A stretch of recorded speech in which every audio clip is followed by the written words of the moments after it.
Welcome viewers to another edition of Brave Namibia, where we celebrate both ordinary and extraordinary Namibians. In our first clip today, Precious Ngitanaupu meets up with Emilie Nakapela, the owner and founder of Tandakies Kitchen in Swakopmund.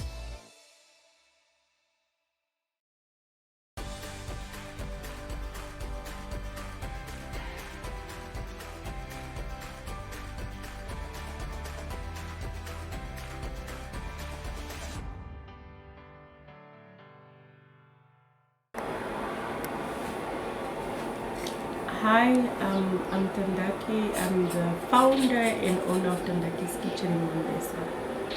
Okay, so Tandaki, can you tell us a little bit more about Tandakies Kitchen? When was it started? We started during COVID in 2020. I had nothing to do. I was home all the time and I love cooking, so I just started making a few meals, and I started selling them because I had to make for minors that needed lunch bags to take with to work. So I have a heavy hand. I'll cook so much food that my kids can't even finish it. So I always posted on my status and went like, I have like a few, maybe 3. If anyone needs 3 lunches, I have 3 extra, buy them and whatnot. Give a like really cheap price. So yeah, the other guys will still get their food. I would sell the extra stuff that I have. So you just mentioned that Tandakies Kitchen started with packing lunches and how your hand is heavy. Can you just give us a little bit more insight on what we can expect from Tandakies Kitchen? Yeah, I started with the normal food. It's actually homey meals. I started with the normal rice and macaroni, and then the guys were like, "Why don't you give us pap? We like to eat pap." Then it took a more traditional turn. So it's more traditional food now than the modern food. I think it's mostly men. My clientele, 90% of it is mostly men, and they prefer to eat the traditional food. So yeah, that's the turn it took.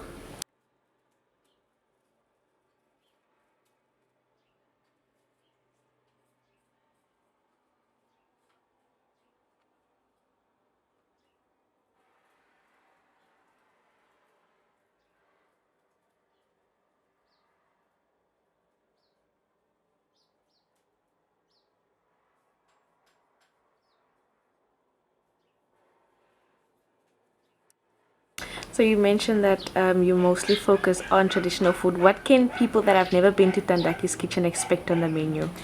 We have matangara, beef matangara, not the lamb, the smaller animals like goat and stuff. No, not the small ones. We have the tough ones because we use gas, and we have big pots. So we have matangara, and we have liver. We have cow hooves, yeah, the hooves as well. We clean them with the gases, like you saw in Angula. She went to get the small gas, so we clean those and then we cut them up and cook them. Take lots of hours. We have beef kneecaps, we have traditional chicken, we have gizzards, we have a special recipe that I came up with in lockdown of chicken feet, which I slow cook them in lemon juice and then paprika. Lots of chili, so yeah, we have a lot of traditional food. Spinach. We have, what do we have? We have, what do you call it? We have, it's like hummus. It's oshingali, the beans, the ground beans. We cook them and then we cook them soft and they become like a porridge consistency type. So those ones the Europeans like because they say it's like hummus. So we have that. We have smileys. We have pork trotters, we have beef stew, dry meat, a dingo. We have mopani worms. When it's seasonal, we also sell frogs. I love frogs. I like frogs. I cook them very well. But I braai them. I'm sorry, I braai them. In the water, they don't taste the same. So what else do we make? We make gizzards, we make half chickens. The menu is big.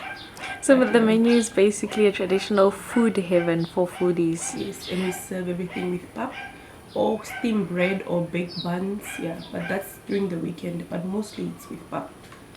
So apart from Tandakies Kitchen being a traditional and comfortable outlet, what else makes it different? What makes it different from other businesses, other food outlets? What makes it different? Literally, our place has Wi-Fi, but our clients hardly use it because we have our special games. We have Owela, and then we have dominoes and cards. We also have chess. So when the people come dine out or when they eat, they play games. They hardly use their phones. They communicate. They are like speaking and joking, and yeah, they literally don't even ask what your name is or where you work. It doesn't matter. You join a team and then we play against each other. You're like, no, the guys will beat the girls or something.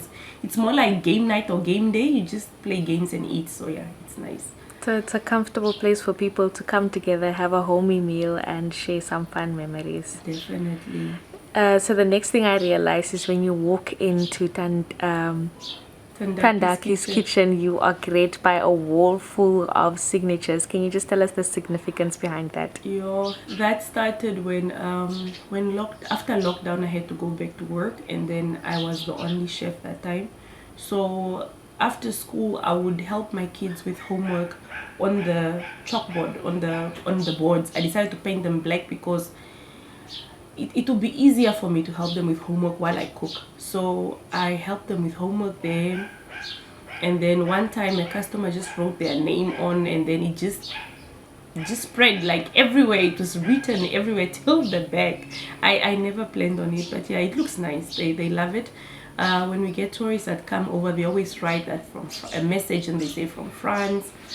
So yeah, it's actually little messages that people write, or they write their favorite quotes. I really like it because once you're bored, you can just look around and sit and be like, oh, Lars was here. Oh, there's butterscotch, there's hasho mayo, you get it. And then people actually know each other, and then they'll be like, oh, Kimi was here, and they'll take a picture and then WhatsApp the person and be like, I saw your mark. So yeah, it's like a little mark you leave in my kitchen.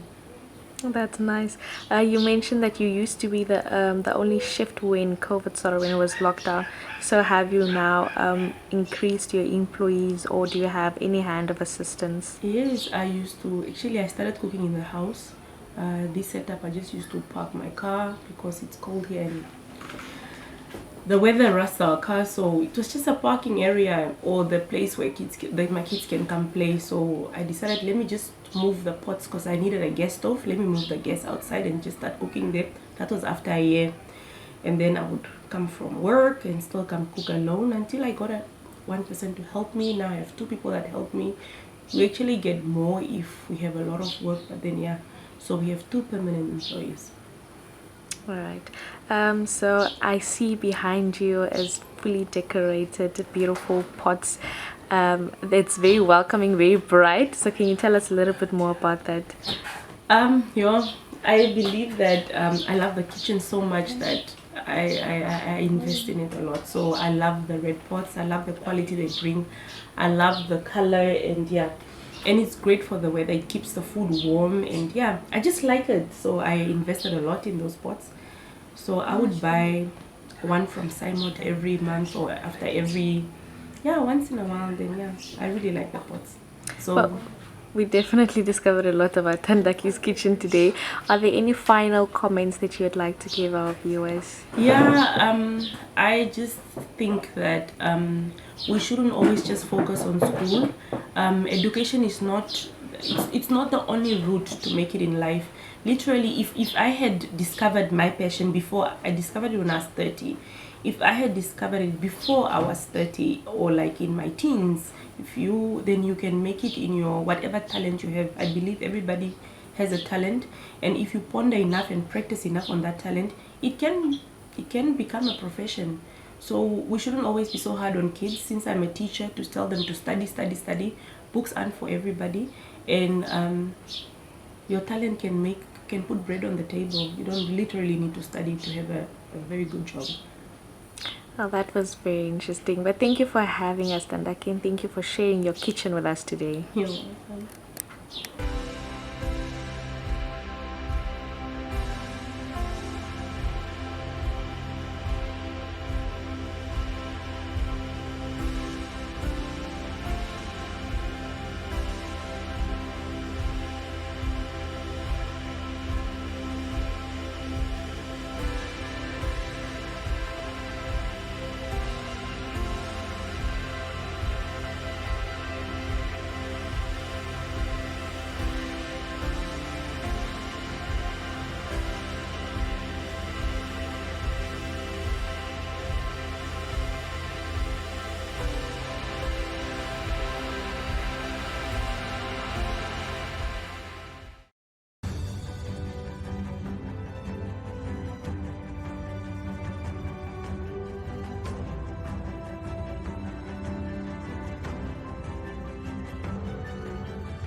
Next, we're in Windhoek, where Michael Kayunde chats to award-winning music producer DJ Chronic from his home studio about the art of music production.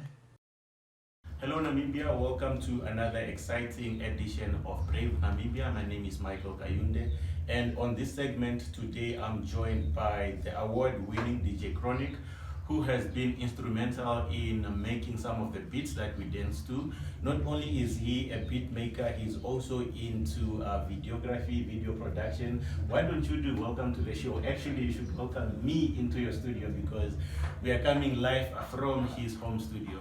How are you, man? I'm fine, man. How are you doing? I'm doing well. So on Brave Namibia, the point of this show is to celebrate Namibian people that we refer as, brave, because of their contribution to what they do in their community, as well as whatever that they do professionally. So we'd like to recognize you for what you do. You have your award here, which means you have been really putting in work. Please take us through, for those that are not familiar with what you do, what exactly is music producing? What does it entail? Actually, music producing starts from making the beat. That's from scratch, whether loops, or is it a sound stage you create yourself. So it's more like combining elements. It's like, okay, you have a kick, you have a snare, and then you combine these with, let's say loops, let's say it's a piano, or it's a string, or you have a bass line. So this, everything combines to be a beat, and then we have now the vocalist guys that record on top, and later on we do the mixing. The mixing mostly we just cut breath out, and balancing of the beat and the vocal. So the beat doesn't eat the vocal, or the vocal doesn't eat the beat. So it's just between them. We balance everything from scratch. So that makes it production-wise to be of that quality level we want it to be. So you have basically worked with almost everybody in the music space, right? Yes. Please mention some of the names that you have worked with and the albums that you guys worked on.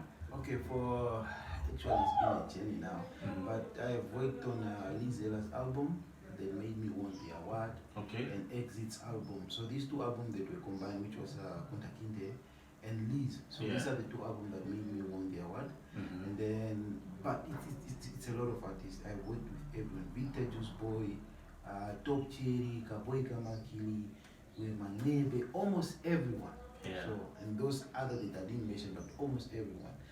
But now we have so many upcoming artists that are really coming. Who do you enjoy working with the most between upcoming and established artists? Upcoming. Why is that?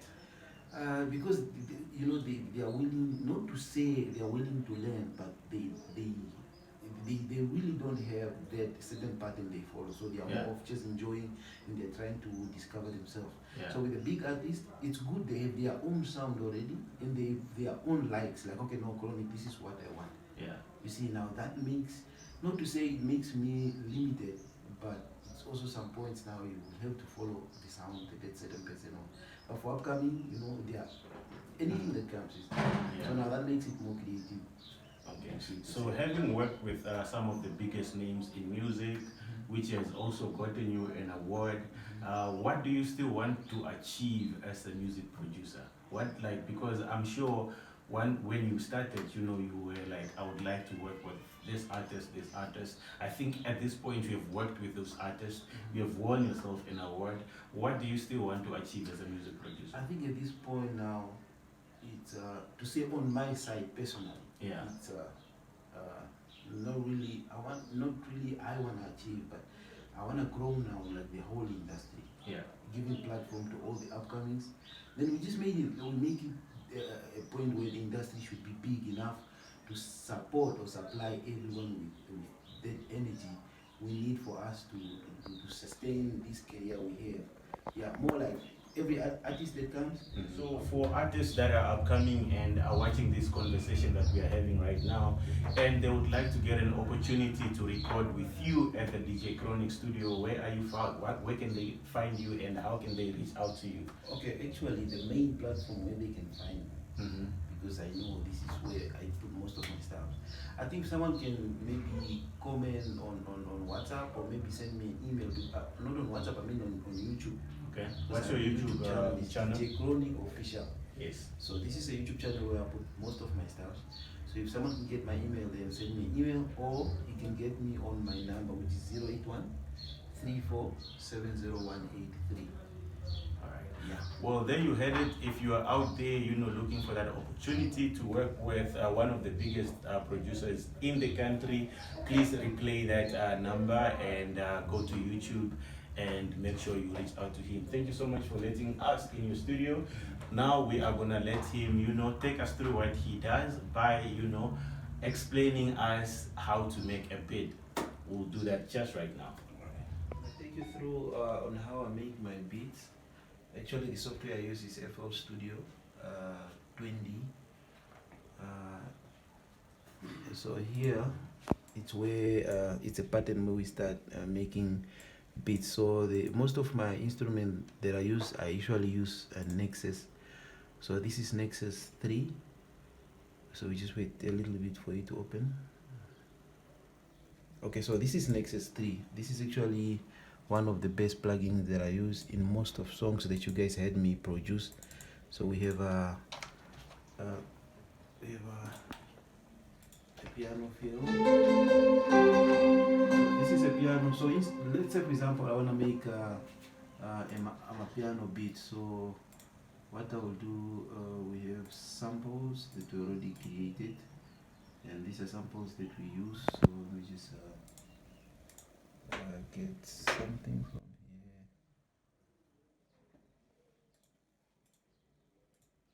here. Okay, so let's say we have this one here, and then we wanna make a beat from.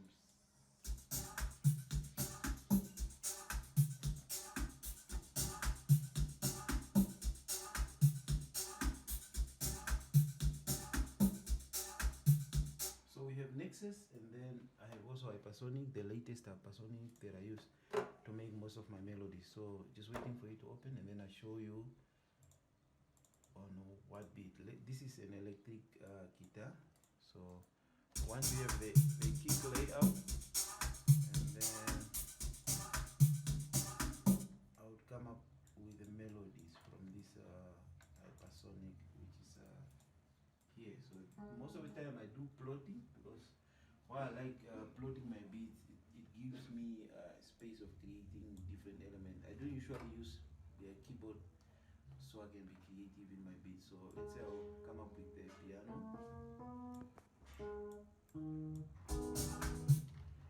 Okay, let's say this is the piano.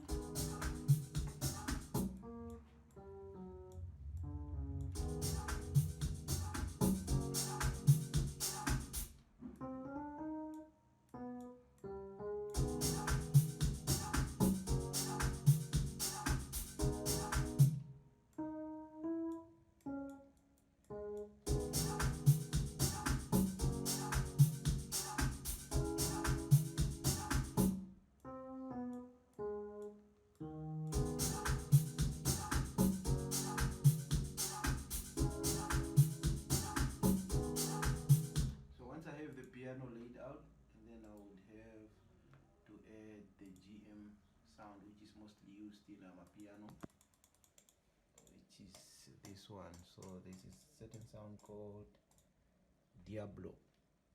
So this is a sound that we mostly add.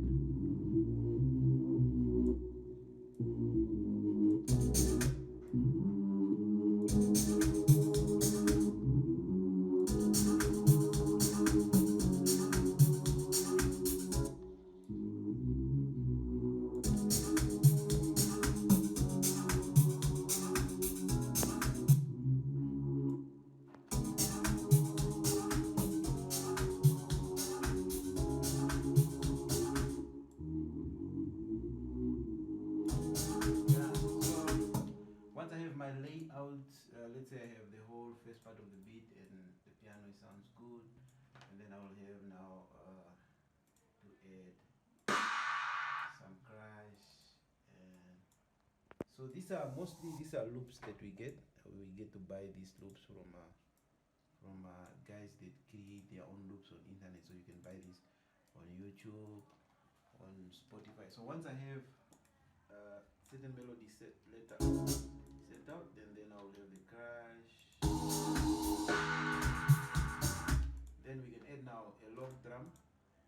So this is when we make our piano. Then we can add now this log drum, which is from Fruity DX. Also, there are some already. There are some loops that were already made. So once we have the first part, let's say this is the beginning of the song.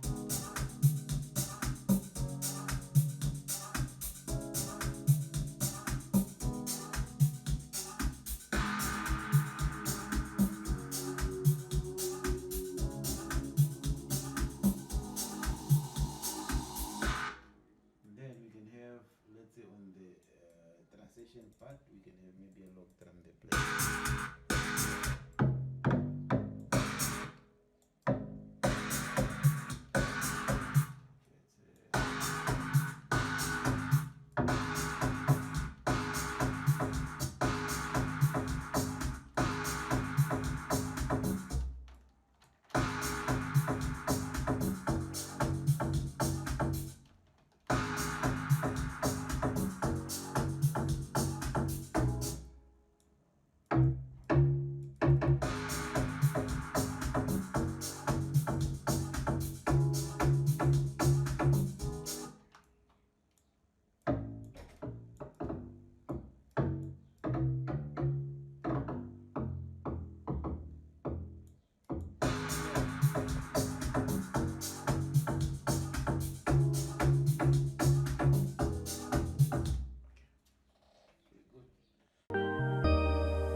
Thank you for tuning in today. If you know of someone you feel should feature on our show, please contact us at brave@nmh.com.na.